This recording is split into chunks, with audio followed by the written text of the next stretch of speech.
चलिए स्टूडेंट्स, अब हमने यहाँ पे क्वेश्चन नंबर 5 तक कर लिया है। अब क्वेश्चन नंबर 6 की तरफ बढ़ते हैं।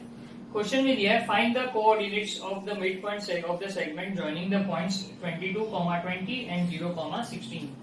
सो बहुत आसान है। देखिए, मुझे यहाँ से लेके यहाँ तक एक सेगमेंट दिया हुआ है जिसमें फर्स्ट पॉइंट है उसका वैल्यू दिया हुआ है 22, 20 और सेकंड जो वैल्यू दिया है इसको दिया हुआ है 0, 16 और मुझे इस सेगमेंट का जो मिड पॉइंट है उसके कोऑर्डिनेट्स फाइंड करना है। ठीक है।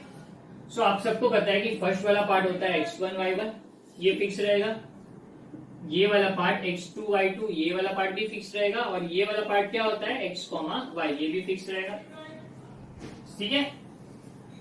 सो मैं यहाँ पे इसको मैं इस तरह से लिख सकता हूं, let point P x, y divides the segment A 2, 20 and B 0, 16। मैंने इस तरह से लिख दिया ताकि मैंने इसको नेमिंग दे दिया। मैंने इसको पॉइंट ए दे दिया नेमिंग, इसको पॉइंट बी दे दिया और इसको पॉइंट पी दे दिया नेमिंग। ठीक है। अब क्वेश्चन में मिड पॉइंट वर्ड मेंशन किया है। तो जब भी एक क्वेश्चन में मिड पॉइंट वर्ड मेंशन हो तो तुम्हारे दिमाग में सबसे पहले क्या आना चाहिए, mid point formula. Mid point formula होता क्या है, देखिए आराम से। मिड पॉइंट फॉर्मूला होता है x = x1 + x2 अपॉन 2 और y = y1 + y2 अपॉन 2। एकदम आसान सा फॉर्मूला है। x = x1 + x2 अपॉन 2 और y = y1 + y2 अपॉन 2। तो मुझे यहाँ पे x और y फाइंड करना है। तो x क्या हो जाएगा, x1 + x2 अपॉन 2। तो x1 क्या है 22 प्लस x2 क्या है 0 अपॉन 2। 22 + 0 क्या हो गया 22 और अपॉन 2। तो x क्या मिल गया 22 / 2 क्या हो गया 11। अब y वाला part, y = y1 + y2 upon 2। y1 क्या है 20, y2 क्या है 16 अपॉन 2, 36 अपॉन 2। तो y = 18। y क्या मिल गया 18। तो मैं यहाँ पे फाइनल आंसर क्या लिख सकता हूँ, therefore the coordinate of point P is 11, 18। That's all. काफी आसान क्वेश्चन है। मिड पॉइंट फॉर्मूला अप्लाई करना है। मिड पॉइंट फॉर्मूला यहाँ पे आपको दिया हुआ है।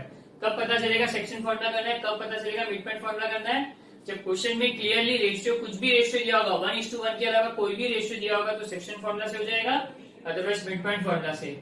अगर 1:1 दिया तुम अगर सेक्शन फॉर्मूला भी अप्लाई कर देते हो गलती से तो भी चलेगा, वो आंसर राइट नहीं आने वाला है। क्लियर है। क्योंकि 1:1 भी एक रेशियो ही होता है। जैसे अदर रेशियोज होते हैं 2:3, 3:4, जैसे अदर रेशियोज होते हैं वैसे 1:1 भी एक रेशियो ही होता है। तो वो भी सेक्शन फॉर्मूला से सॉल्व होगा। Is that clear. सो आपको चाहिए तो आप एक घर पे एक्सपेरिमेंट कर सकते हो। इसी सम को मिड पॉइंट फॉर्मूला से नहीं लेके सेक्शन फॉर्मूला से सॉल्व करना और m रेशियो n क्या लोगे आप 1:1 m रेशियो n लेना, तो आप देख सकते हो आपको फाइनल आंसर यही मिलेगी। Is clear. तो हम लोग नेक्स्ट सम की तरफ बढ़ते हैं।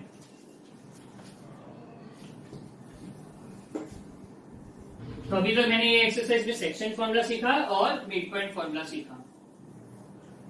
अब हम लोग देखेंगे सेंट्रोइड फॉर्मूला। सेंट्रोइड फॉर्मूला क्या होता है देखिए। अब हमको सीखना है सेंट्रोइड फॉर्मूला। सेंट्रोइड फॉर्मूला समझने से पहले आपको सेंट्रोइड वर्ड का मतलब समझना पड़ेगा। सेंट्रोइड क्या होता है, intersection of 3 medians of a triangle. मैं ट्राइंगल ड्रॉ कर देता हूं। यहाँ पे ये फर्स्ट मीडियन ले लेता हूं, ये सेकेंड मीडियन ले लेता हूं और यहां से यहां तक ये थर्ड मीडियन ले लेता हूं और इसका जो इंटरसेक्शन पॉइंट होगा उसका जो कोऑर्डिनेट होगा उसको बोलेंगे सेंट्रोइड। तो यहाँ पे ध्यान रखिए कोऑर्डिनेट्स किस तरह से होते हैं। इसको x1 y1 लेते हैं, पॉइंट B को x2 y2 लेते हैं, पॉइंट C को x3 y3 लेते हैं और जहां पे तीनों इंटरसेक्ट करेंगे उस पॉइंट को लेते हैं सेंट्रोइड वाले पार्ट को x, y। मैंने यहाँ पे सेंट्रोइड को नेमिंग दिया हुआ है G और इसके कोऑर्डिनेट्स ले लिए x, y। ठीक है। ध्यान से देखना A B C एक part x1 y1, x2 y2 और x3 y3 और जहां भी ये सेंट्रोइड वाला पार्ट है उसको लेके पॉइंट G, x, y। अब मैं यहाँ पे सेंट्रोइड फॉर्मूला लिख देता हूँ। सेंट्रोइड फॉर्मूला क्या होता है, x is equal to x1 plus x2 plus x3 upon 3 और y is equal to y1 plus y2 plus y3 whole upon 3। x1 plus x2 plus x3 upon 3, y1 plus y2 plus y3 upon 3। तो ये आपको यहाँ पे ये centroid formula आपको page number 112 पे आपको सारे फॉर्मुलास एक साथ दिख जाएंगे, section formula, mid point formula और सेंट्रोइड फॉर्मूला। कहीं पे भी कोई भी डाउट हो आप सीधा यहाँ से फॉर्मूला दे सकते हैं, पेज नंबर 112। ठीक है, हम लोग आगे बढ़ते हैं। अब ये मैंने यहाँ पे फॉर्मूला लिख दिया इस तरह से, ये कोऑर्डिनेट्स को नेमिंग इस तरह से रहेगा जैसे सेक्शन फॉर्मूला में नेमिंग था, वैसे इस तरह से इसमें ये नेमिंग है। अब आराम से देख लीजिए, फिर मैं यहाँ पे सेक्शन फॉर्मूला रब नहीं करना, मैं सीधा इसके ऊपर जो क्वेश्चन बेस्ड है दैट इज क्वेश्चन नंबर 7 पे आता हूँ। क्लियर? तो ये वाला पार्ट मैं रब कर देता हूँ। मुझे सेंट्रोइड फाइंड करना है। Find the centroid of the triangles which vertices are given below. मुझे वर्टिसेस दिए फर्स्ट क्वेश्चन में, -7,6 एक वर्टिसेस है, 2, -2 एक वर्टिसेस है और 8,5 एक वर्टिसेस है। ठीक है, सो ये वाला पार्ट क्या हो जाएगा, जो फर्स्ट आएगा वो x1 y1, सेकेंड वाला पार्ट x2 y2 और थर्ड वाला पार्ट क्या हो जाएगा x3 y3। और point G, let point G x, y be the centroid of a given triangle. ठीक है, तो मुझे इस सेंट्रोइड के कोऑर्डिनेट्स फाइंड करने हैं। मैंने इसको x1 y1, इसको x2 y2, इसको x3 y3 ले लिया। अब x किस तरह से फाइंड करेंगे, पहले मुझे x फाइंड करना है फिर y। x क्या हो जाएगा, x का फॉर्मूला क्या है, x1 plus x2 plus x3 upon 3। x1 क्या है -7 प्लस x2 क्या है 2 प्लस x3 क्या है 8 अपॉन 3। तो x is equal to 8 plus 2 क्या होता है 10, 10 माइनस 7 क्या होता है 3। मैं लिख सकता हूँ यहाँ पे ये 3 आ गया upon 3 1, therefore x is equal to 1। ध्यान से देखिए 8 प्लस 2 10, 10 माइनस 7 3, 3 अपॉन 3 1। अब हमें y फाइंड करना है। y का फॉर्मूला क्या दिया हुआ है यहाँ पे, y is equal to y1 plus y2 plus y3 upon 3। y1 क्या दिया हुआ है 6, y2 क्या दिया हुआ है -2, y3 क्या दिया हुआ है 5 होल अपॉन 3। 6 माइनस 2 क्या होता है 4 प्लस ये 5 हो गया अपॉन 3। 4 प्लस 5 क्या होता है 9 upon 3। And what is 9 upon 3 3। 9 upon 3 3 मिल गया, x मिल गया और y मिल गया। तो यहाँ पे मैं फाइनल आंसर क्या लिखूंगा, फाइनल आंसर किस तरह से लिखेंगे, coordinate of point G is x, y के फॉर्म में होता है, तो x, y क्या आ गया 1,3। That's all. आ रहा समझ में, एकदम आसान फॉर्मूला है। जैसे मिड पॉइंट फॉर्मूला एकदम आसान था, ऐसे सेंट्रोइड फॉर्मूला भी एकदम इजी फॉर्मूला है। आराम से देख लीजिए सम। That clear? चलिए, सो सेकेंड क्वेश्चन इसका सॉल्व करते हैं और थर्ड आपका होमवर्क रहेगा इस पार्ट का। मैं सेकेंड क्वेश्चन लिख देता हूं यहाँ पे, फॉर्मूला रब कर देता हूँ। फॉर्मूला आपको याद हो गया होगा, मैं बोलूंगा तो आपको समझ में भी आ जाएगा किस तरह से होता है। सेकेंड क्वेश्चन में दिया हुआ है 3, -5 कोऑर्डिनेट्स दिए हुए, ट्राइंगल के जो वर्टेसिस है उसके कोऑर्डिनेट्स दिए हुए और मुझे सेंट्रोइड के वर्टेसिस फाइंड करने। तो सबसे फर्स्ट पार्ट क्या रहेगा, x1 y1, x2 y2, x3 y3। ये मैंने कोऑर्डिनेट्स तो दे दिया। अब मुझे let point G x, y be the centroid of a given triangle। Let point G x, y be the centroid of a given triangle। तो मुझे पता है x क्या होता है, ध्यान से याद करके बोलो x क्या होता है सेंट्रोइड फॉर्मूला में। x is equal to x1 plus x2 plus x3 upon 3। x1 x2 x3 है, तीनों की वैल्यू को प्लस कर दो। तो पहले क्या आएगा 3 प्लस 4 प्लस 11 अपॉन 3। सबकी फर्स्ट वैल्यू लेके ऐड कर दी। तीनों कोऑर्डिनेट्स की फर्स्ट वैल्यू को ऐड कर दो, divide by 3, 3 plus 4 7, 7 plus 11 18 upon 3। तो x क्या हो गया, 3 6 18 होता है, 3 6 18 कैंसिल हो गया, तो x इज इक्वल टू 6। अब y इज इक्वल टू, अब तीनों जो सेकंड पार्ट वाली वैल्यू है, सेकंड वैल्यू को सारी सेकंड वैल्यूज को ऐड कर दो, -5 प्लस 3 प्लस -4 अपॉन 3। -5 प्लस 3 क्या होता है, -5 प्लस 3 होता है -2, और ये प्लस माइनस माइनस, और ये क्या हो गया 4 अपॉन 3। तो ये क्या हो जाएगा, y इज इक्वल टू -2 -4 क्या होता है -6 अपॉन क्या दिया हुआ है 3, तो y क्या हो गया 3 2 6 कैंसिल हो गया, तो y क्या हो गया -2। एक 6 मिला, y -2 मिला।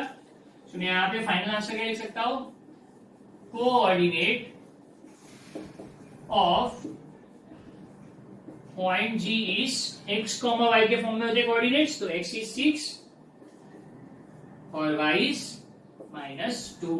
Is that clear? काफी आसान क्वेश्चन है, आराम से देख लीजिए।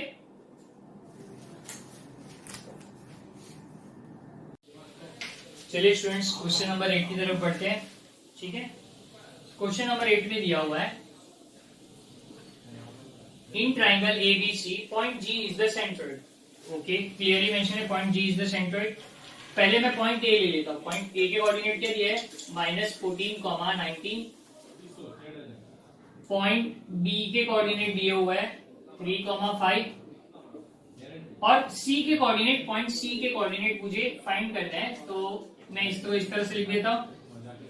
सो तुमको पता है यहाँ पे ये x1 और ये y1 वाला पार्ट होगा, ये x2 और ये y2 वाला पार्ट होगा, और ये x3 और ये y3 वाला पार्ट होगा। ये आप लोगों को पता है, ठीक है। अब जो सेंट्रोइड वाला पार्ट होता है, सेंट्रोइड के कोऑर्डिनेट्स क्या दिए हुए हैं, -4, -7, ये सेंट्रोइड के पॉइंट्स दिए हुए हैं, और ये वाला सेंट्रोइड वाला पार्ट होता है x, y। ठीक है, तो अब यहाँ पे आपको x3, y3 फाइंड करना है। ठीक है, सो सॉल्व करने का तरीका सेम रहेगा। x क्या होता है, x1 plus x2 plus x3 upon 3। Is that clear? x की वैल्यू दी हुई है -4, x1 क्या है -14, प्लस x2 क्या है 3, प्लस x3 क्या है नहीं पता, अपॉन 3। ये 3 -4 से मल्टीप्लाई हो जाएगा, तो 3 इंटू -4 क्या होगा -12, 3 इंटू -4 -12, और राइट हैंड साइड पे क्या बचेगा, ये वाला पार्ट एडिशन हो सकता है, -14 प्लस 3, तो माइनस प्लस क्या होता है माइनस, 14 में से 3 गया तो 11, ग्रेटर नंबर साइन क्या हो जाएगा माइनस, प्लस x3 को x3 अपॉन 3 तो नहीं लिखी, ये यहाँ पे मल्टीप्लाई हो गया। अब -11 इस तरफ आ जाएगा, तो क्या हो जाएगा -12 plus 11 is equal to x3, और -12 प्लस 11 क्या हो जाएगा -1, x3 मिल गया -1। आई बात समझ में? सेम वे में अभी हम लोग y वाला फॉर्मूला लेंगे और y3 फाइंड करेंगे। सो y वाला फॉर्मूला क्या है, y1 plus y2 plus y3 whole upon 3। y की जगह पे क्या आएगा -7, y1 क्या है -19, y2 क्या है 5, और y3 नहीं पता, होल अपॉन 3। तो -7 के साथ जब 3 मल्टीप्लाई होगा तो क्या हो जाएगा -21, 7 3 जा 21, और माइनस की साइन एज इट इज।